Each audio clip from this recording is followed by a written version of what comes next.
ನಮಸ್ತೆ ಸ್ನೇಹಿತರೆ, human rights news ಕನ್ನಡಕ್ಕೆ ಎಲ್ಲ ನಮ್ಮ ವೀಕ್ಷಕರಿಗೆ ಪ್ರೀತಿಪೂರ್ವಕ ಸ್ವಾಗತ. ಎರಡನೇ ಭಾಗಕ್ಕೆ ಎಲ್ಲ ವೀಕ್ಷಕರಿಗೆ ಸ್ವಾಗತ ಮಾಡ್ತಾ, ಆಗ ಏನು ತಾಂತ್ರಿಕ ತೊಂದರೆಗಳಿಂದ ಸ್ವಲ್ಪ ತೊಂದರೆ ಆಯಿತು. ಈಗ ಪುನಃ ಇನ್ನೊಂದು ವಿಚಾರವನ್ನು ಇಟ್ಕೊಂಡು ನಾಗರಿಕ ಸೇವಾ ಟ್ರಸ್ಟ್ನ ಸೋಮನಾಥ್ ನಾಯಕ್ರ ಬಳಿಯಲ್ಲಿ ಮಾತಾಡೋಕ್ಕೆ ಶುರು ಮಾಡೋಣ. ಸರ್, ಈ ಭೂ ಕಬಳಿಕೆ ನ್ಯಾಯಾಲಯ ಯಾಕೆ ಈ ಭರವಸೆಯನ್ನು ತಂದು ಕೊಡ್ತು, ಇಲ್ಲಿ ಹೋದರೆ ನಿಮಗೆ ನ್ಯಾಯ ಸಿಗ್ತದೆ, ಇಂಥವರಿಗೊಂದು ನೋಟಿಸ್ ಆಗ್ತದೆ ಅನ್ನುವಂಥ ನಂಬಿಕೆ ಇತ್ತ ನಿಮಗೆ ಹೋಗೋಕ್ಕಿಂತ ಮುಂಚೆನೆ? ಒಂದನೇದು ಅಲ್ಲಿ ಕೇಸ್ಗಳನ್ನು ಮಾಡಿರುವಂತ ಹಿರಿಯ ವಕೀಲರು ಹಿಂದೆ ನಮ್ಮ ಸಂಪರ್ಕದಲ್ಲಿ ಇದ್ದವರು ಒಬ್ರು ಇದ್ರು, ಹೈಕೋರ್ಟ್ ವಕೀಲರು. ಅವರು ಹೇಳ್ತಿದ್ರು, ನೀವು ಇಷ್ಟೆಲ್ಲ ಪ್ರಕರಣಗಳನ್ನೆಲ್ಲ ಬಹಿರಂಗ ಪಡಿಸಿದಿರಿ, ಬೇರೆ ಬೇರೆ ಕೋರ್ಟ್ಗಳಲ್ಲೆಲ್ಲ ಹಾಕ್ತಾ ಇದ್ದೀರಿ, ಆದ್ರೆ ನೀವು ಈ ಭೂಕಬಳಿಕೆ ವಿಶೇಷ ನ್ಯಾಯಾಲಯದಲ್ಲಿ ಹಾಕಿದ್ರೆ ಅವರು ಇಲ್ಲಿ ಸ್ವತಃ ಅವರೇ ಬರ್ಬೇಕಾಗ್ತದೆ, ಜಾಮೀನು ತಗೊಳ್ಬೇಕಾಗ್ತದೆ, ಅವ್ರ ಮೇಲೆ ಕೇಸಲ್ಲಿ ಆಗ್ತದೆ ಅನ್ನೋಂಥದ್ದನ್ನೆಲ್ಲ ಹೇಳಿದ್ರು. ನಾವು ಸ್ವಲ್ಪ ಏನ್ ಬೇರೆ ಬೇರೆ ಕೋರ್ಟ್ ನಲ್ಲಿ ಹಾಕಿದ್ದೆವು ಅದರ ರಿಸಲ್ಟ್ ಅನ್ನು ನೋಡ್ಲಿಕ್ಕೆ ಪ್ರಯತ್ನ ಮಾಡ್ತಾ ಇದ್ದೆವು. ಆದ್ರೆ ಅವ್ರು ಹೇಳಿದ ನಂತರ 2 ವರ್ಷದ ಹಿಂದೆನೆ ರಂಜನ್ ರಾವ್ ವಿರುದ್ಧಕ್ಕೆ ಸಂಬಂಧಪಟ್ಟಂತ ಈ ಪಿಟಿಷನ್ಗಳನ್ನೆಲ್ಲ ತಯಾರು ಮಾಡಿದ್ರು. ನಾವು ಹಾಕುವಾಗ ಸ್ವಲ್ಪ ಬೇರೆ ಬೇರೆ ಕಾರಣಗಳಿಂದ ತಡ ಆಯ್ತು. ಬಟ್ ನಮ್ಗೆ ವಿಶ್ವಾಸ ಯಾವಾಗ ಜಾಸ್ತಿ ಬಂತು ಅಂತ ಹೇಳಿದ್ರೆ, ಅಶ್ವತ್ಥ ನಾರಾಯಣ್ ಅಂತ ತಕೊಂಡು ಒಬ್ರು ಎಕ್ಸ್ MLC ಬಿಜೆಪಿ ಅವರು, ಬಹಳ ಪವರ್ಫುಲ್ ಆಗಿರುವವರೇ, ಅವ್ರದ್ದು ಈ ಕೋರ್ಟ್ ನಲ್ಲಿ ಒಂದು ಕೇಸ್ ನಲ್ಲಿ ಅವರಿಗೆ 1 ವರ್ಷ ಜೈಲ್ ಶಿಕ್ಷೆ ಆಯ್ತು ಅನ್ನುವಂಥದ್ದು ವರದಿಯನ್ನು ನಾವು ನೋಡಿದೆವು. ಸೊ ಇದೆಲ್ಲವೂ ಕೂಡ ನಮ್ಗೆ ವಿಶ್ವಾಸನ ಏನ್ ಕೊಡ್ತದೆ ಅಂತ ಹೇಳಿದ್ರೆ, ಈ ಕೋರ್ಟ್ ನಲ್ಲಿ ಖಂಡಿತವಾಗಿಯೂ ಕೂಡ ನ್ಯಾಯ ಸಿಗ್ತದೆ. ಮತ್ತು ಅವರು ಆ ನ್ಯಾಯಾಧೀಶರು ಅಲ್ಲಿ ಇರುವವರು ಯಾರಿದ್ದಾರೋ, 2 ಬೆಂಚ್ ನ್ಯಾಯಾಧೀಶರವರು ನ್ಯಾಯಾಲಯ ಅದು, ಅವ್ರು ಖಂಡಿತವಾಗಿಯೂ ಕೂಡ ಯಾವುದೇ ಪ್ರಭಾವಕ್ಕೆ ಅಥವಾ ಇದರ ಆಮಿಷಗಳಿಗೆ ಇತ್ಯಾದಿ ಒಳಪಡದ ಒಬ್ರು ಒಂದು ಕೋರ್ಟ್ ಅದು, ಅಲ್ಲಿ ನ್ಯಾಯ ಸಿಗ್ತದೆ ಅನ್ನುವಂಥ ವಿಶ್ವಾಸ ನಮ್ಗೆ ಬಂದು ಇಲ್ಲಿ ನಾವು ಈ ಕೇಸ್ಗಳನ್ನು ಹಾಕ್ಲಿಕ್ಕೆ ಆರಂಭ ಮಾಡಿದೆವು. ಈಗ ಅಂತೂ ಅವರಿಗೆ ನೋಟಿಸ್ ಆಗಿದೆ. ನೋಟಿಸ್ ಅವರಿಗೆ ಸರ್ವ್ ಆಗಿದೆಯಾ, ಅವರ ಕೈಗೆ ಸರ್ವ್ ಆಗಿದೆಯಾ? ಈಗ 2 ನೋಟಿಸು ಸರ್ವ್ ಆಗ್ಲಿಕ್ಕೆ ಆರ್ಡರ್ ಆಗಿದೆ. ಒಂದು ಈ STM ಎಜುಕೇಶನ್ ಸೊಸೈಟಿ, ಅದರ ಅಧ್ಯಕ್ಷರು ಕಾರ್ಯದರ್ಶಿ ಸತೀಶ್ ಚಂದ್ರ ಅಂತ.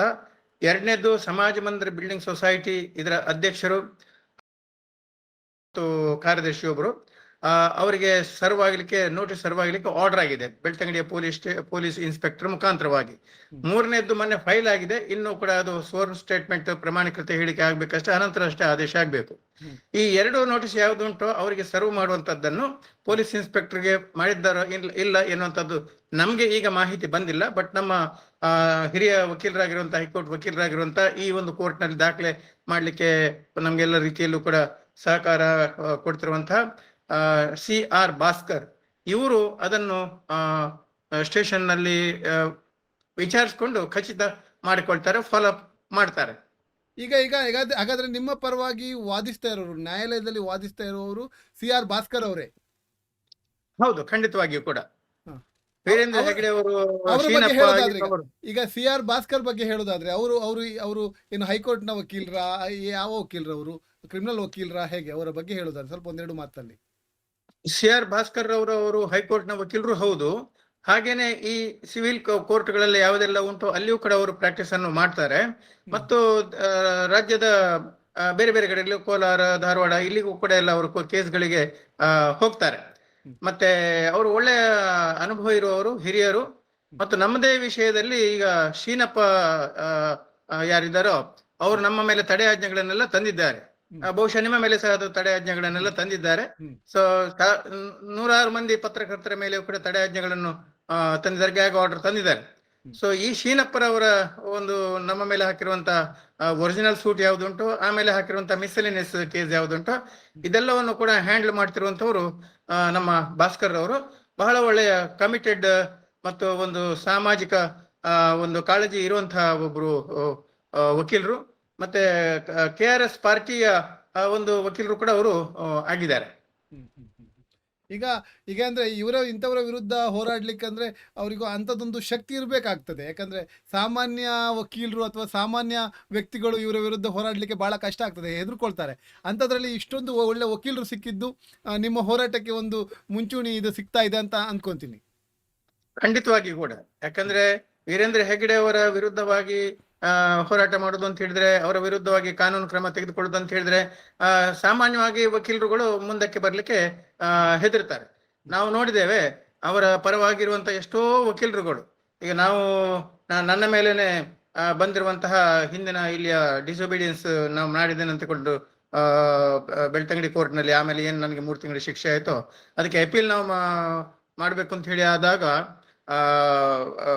ಬ್ಯಾಂಗ್ಳೂರಿನಲ್ಲಿ ಹೈಕೋರ್ಟ್ ನಲ್ಲಿ ತುಂಬಾ ವಕೀಲರನ್ನು ಸಂಪರ್ಕ ಮಾಡಿದಾಗಲೂ ಕೂಡ ಕಂಡು ಬಂದಿರುವಂತದ್ದು ಏನಂತ ಹೇಳಿದ್ರೆ, ಒಂದಲ್ಲ ಒಂದು ರೀತಿಯಲ್ಲಿ ಅವರು ಹೆಗ್ಡೆ ಅವರ ಬೇರೆ ಬೇರೆ ಕೇಸ್ಗಳಲ್ಲಿ ಅವರು ವಕೀಲರಾಗಿರ್ತಾರೆ.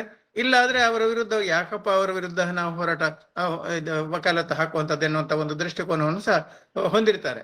ಈ ನಮ್ಮ ಹಿರಿಯ ವಕೀಲರಾದ್ರ ಡೆಸಿಗ್ನೇಟೆಡ್ ಸೀನಿಯರ್ ಅಡ್ವೊಕೇಟ್ ಪ್ರಮೋದ್ ಕಠಾವಿ ಅವರು ಅತ್ಯಂತ ಪ್ರಾಮಾಣಿಕರು, ನಿಷ್ಠಾವಂತರು ಮತ್ತು ಪ್ರತಿಭಾವಂತರು.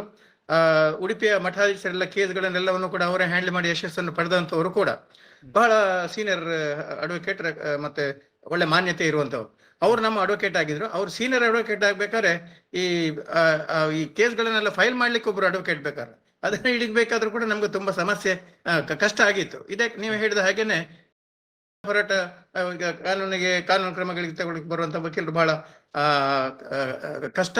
ಬಟ್ ಭಾಸ್ಕರ್ ಅಂತವ್ರು ಸಿಕ್ಕಿರುವಂತದ್ದು ನಮ್ಗೆ ನಿಜವಾಗಿಯೂ ಕೂಡ ಒಂದು ಸಂತೋಷದ ಮತ್ತು ಹೆಮ್ಮೆಯ ವಿಷಯ ಕೂಡ. ಯಾಕಂದ್ರೆ ಅವರು ಯಾವುದಕ್ಕೂ ಕೂಡ ಬಗ್ಗುವವರು ಅಲ್ಲ. ಅದಲ್ಲದೆ ಈಗ ಸೌಜನ್ಯ ಹೋರಾಟ ಯಾವ್ದು ಆಗ್ತಾ ಉಂಟು, ಈಗ ಸೌಜನ್ಯ ನ್ಯಾಯಕ್ಕಾಗಿ ಹೋರಾಟ ಆಗ್ತಾ ಉಂಟು, ಈ ಸಂದರ್ಭದಲ್ಲಿ ನಾವು ನೋಡ್ತಾ ಇದ್ದೇವೆ ಎಷ್ಟೋ ವಕೀಲರು ಕೂಡ ಈಗ ಮುಂದಕ್ಕೆ ಬರ್ತಾ ಇದ್ದಾರೆ. ಅದೊಂದು ನಾವು ನೋಡ್ತಿರುವಂತ ಒಂದು ಒಳ್ಳೆಯ ಲಕ್ಷಣ. ಉದಾಹರಣೆಗೆ ಒಂದು ಎಸ್ ಬಾಲನ್ ಇರ್ಬಹುದು, ಸಿ ವಿ ಧನಂಜಯ ಅವರು ಇರ್ಬಹುದು, ಅಕ್ಷತ್ ಅವರು ಇರ್ಬಹುದು, ಮತ್ತು ನಮ್ಮ ಮೋಹಿತ್ ಅವರು ಇರ್ಬಹುದು, ಇನ್ನು ಕೆಲವರು ಇದ್ದಾರೆ. ಇಂಥವರೆಲ್ಲ ಬರ್ತಾ ಇದ್ದಾರೆ ಮುಂದೆ. ಶ್ರೀನಿವಾಸ್ ಇವರೆಲ್ಲ, ಶ್ರೀನಿವಾಸ್ ಅವರು